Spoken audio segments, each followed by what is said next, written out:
Hello everyone, it's me Uncle John. Today I am going to read S6 60 78 Charlotte's Web, Chapter 10, An Explosion. Day after day, the spider waited, head down, for an idea to come to her. Hour by hour, she sat motionless, deep in thought. Having promised Wilbur that she would save his life, she was determined to keep her promise. Charlotte was naturally patient. She knew from experience that if she waited long enough, a fly would come to her web. And she felt sure that if she thought long enough about Wilbur's problem, an idea would come to her mind. Finally, one morning, toward the middle of July, the idea came. Why, how perfectly simple, she said to herself.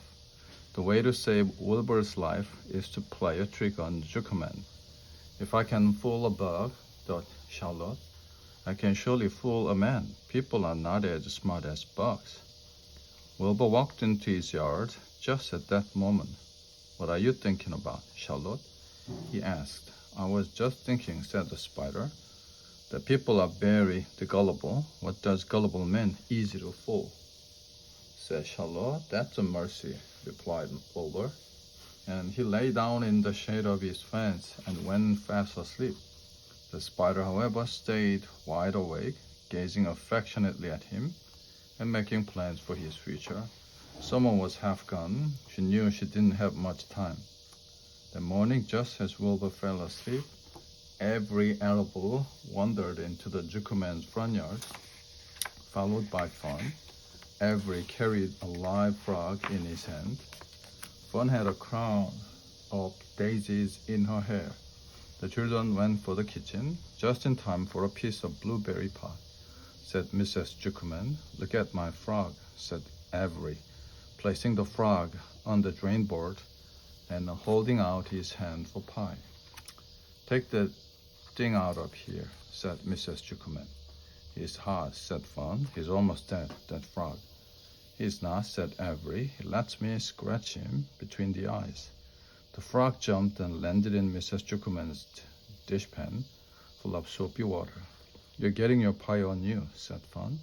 Can I look for eggs in the henhouse, Aunt Alice? Run outdoors, both of you, and don't bother the hens. It's getting all over everything, shouted Fun. His pie is all over his front. Come on, frog, cried Avery. He scooped up his frog. The frog kicked, splashing soapy water onto the blueberry pie. Another crisis, groaned Fun. Let's swing in the swing, said Avery. The children went to the barn. Mr. Zuckerman had the best swing in the county. It was a single long piece of heavy rope tied to the beam over the north doorway.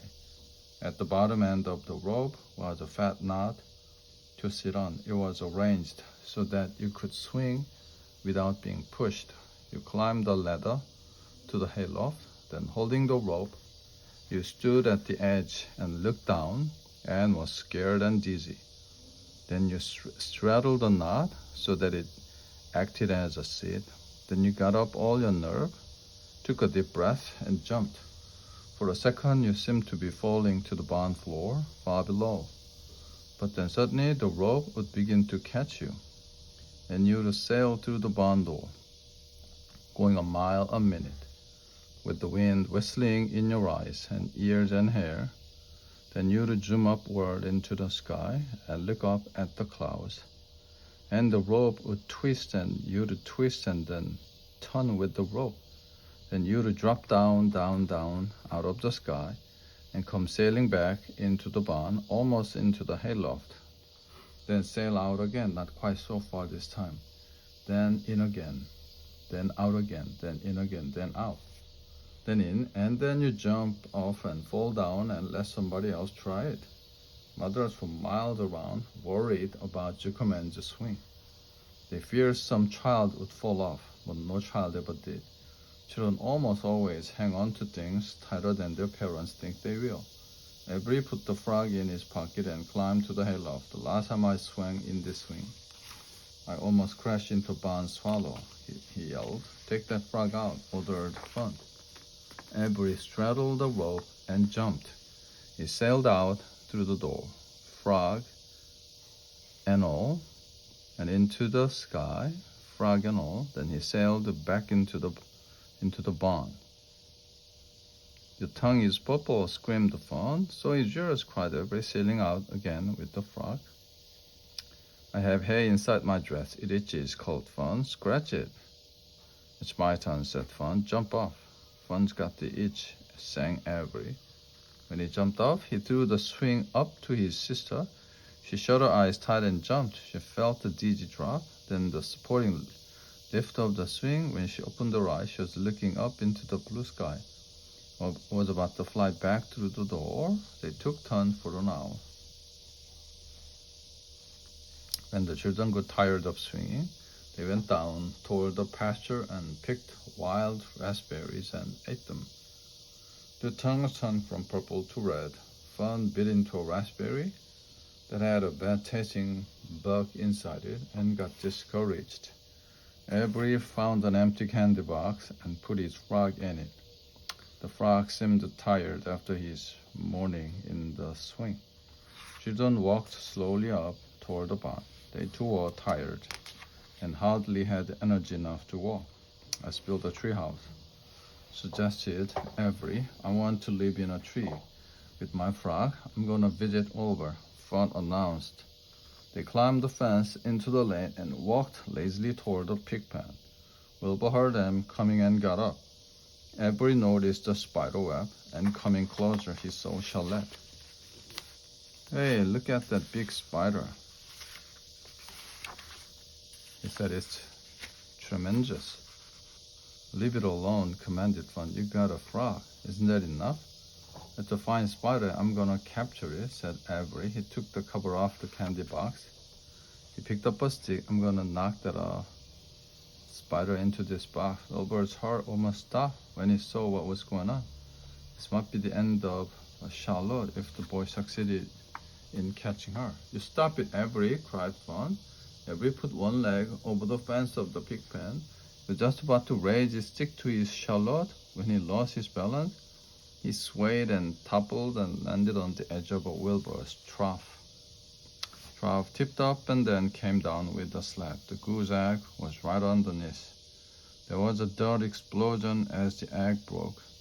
And then a horrible smell. Fawn screamed. Avery jumped to his feet. The air was filled with the terrible gases and smells from the rotten egg. Templeton, who had been resting in his home, scuttled away into the barn. Good night, screamed Avery. Good night, what a stink. Let's get out of here, Fawn was crying.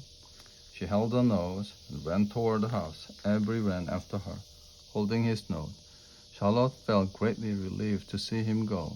It had been a narrow escape. Later on that morning, the animals came up from the pasture, the sheep, the lambs, the gander, the goose, and the 7 goslings. There were many complaints about the awful smells, and Wilbur had to tell the story over and over again of how the terrible boy had tried to capture Charlotte and how the smell of the broken egg drove him away just in time. It was that rotten goose egg that saved Charlotte's life, said Wilbur. The goose was proud of her share in the adventure. I'm delighted that the egg never hatched, she gabbled. Templeton, of course, was miserable over the loss of his beloved egg, but he couldn't resist boasting. It pays to save things, he said in his surly voice. A rat never knows. And something is going to come in handy. I never throw anything away. Well, said one of the lambs. This whole business is all well and good for Charlotte, but what about the rest of us? The smell is unbearable. Who wants to live in a barn that is perfumed with rotten egg? Don't worry, you'll get used to it, said Templeton. He sat up and pulled wisely at his long whiskers, then crept away to pay a visit to the dump. When Lorby showed up at lunchtime, carrying a pail of food for Wilbur, he stopped short a few paces from the pig pen. He sniffed the air and made a face. What in thunder, he said. Setting the pail down, he picked up the stick that Avery had dropped and pried the trough off. Rats, Big I might have known a rat would make a nest under this trough. How I hate a rat. And Larvae dragged Wilbur's trough across the yard and kicked some dirt into the rat's net. Bearing the broken egg, Noel Templeton's other possession, then he picked up the pail. Wilbur stood in the trough, drooling with hunger. Larvae poured the slops went creamily down around the pig's eyes and ears. Wilbur grunted. He gulped and sucked and gulped, making swishing and swishing noises, anxious to get everything at once. It was a delicious meal: skim milk with middling, leftover pancakes, half a donut, the rind of a summer squash, the 2 pieces of stale toast, a third of a ginger snap, a fish tail, 1 orange peel, several noodles from a noodle soup, the scum of a cup of cocoa, an ancient jelly roll, strip of paper from the lining of the garbage pail, and a spoonful of raspberry jello. Wilbur ate heartily. He planned to leave half a noodle and a few drops of milk for Templeton. Then he remembered that the rat had been useful in saving Charlotte's life, and that Charlotte was trying to save his life. So he left the whole noodle instead of half. Now that the broken egg was buried, the air cleared and the barn smelled good again. The afternoon passed and evening came. Shadows lengthened. The cool and kindly breath of everything entered through doors and window, astride her web. Charlotte sat moodily eating a horsefly and thinking about the future. After a while, she bestirred herself. She descended to the cellar.